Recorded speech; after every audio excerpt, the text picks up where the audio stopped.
Confession, I haven't really been a Phineas and Ferb fan for that long. And by not that long, I mean I literally just got into the show a few weeks ago. Yeah, growing up I knew Phineas and Ferb existed, but I had never really watched much of it before. But now I can safely say that I'm a pretty big fan of Phineas and Ferb. And recently I watched the Phineas and Ferb movie Across the Second Dimension. And what do I think of it? It's good. It's really, really good. It's not a masterpiece, but it's really close. There are just a few things that hold it back from being truly a work of art.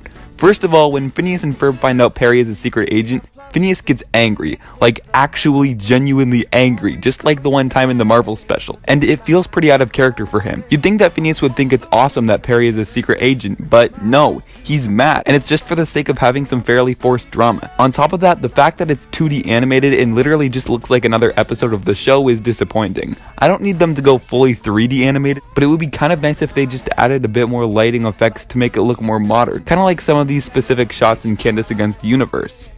But that's literally all of my problems with this movie. Everything from the story to the music to the action scenes are amazing. This definitely feels like a movie. It doesn't feel like another Phineas and Ferb episode. The stakes are higher, and overall it just seems so much more exotic and epic. So the story is great. Basically, a very brief rundown of the story is that Phineas and Ferb meet Doofenshmirtz and they go into a portal into an alternate version of the tri-state area where Doofenshmirtz rules everyone.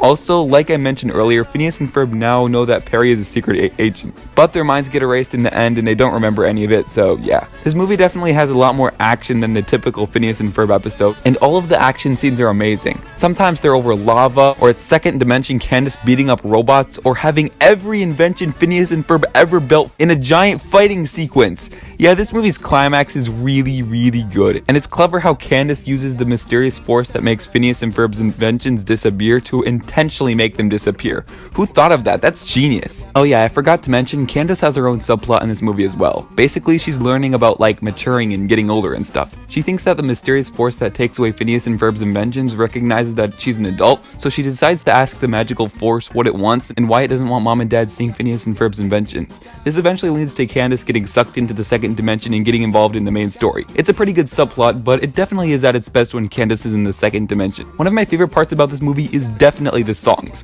They're all bangers. None of them are just good. They're all really good.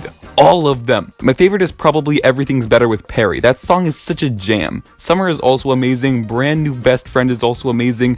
They're all amazing, okay? So yeah, that's all I have to say about this movie. It's so good to see that this movie turned out great. But then again, it's Phineas and Ferb. Of course it's good. When have these guys ever steered you wrong? Well, I guess there was the Star Wars special that one time that kind of sucked in my opinion. But anyways, thanks for watching. Subscribe if you want. I'll review Candace Against the Universe eventually, I promise.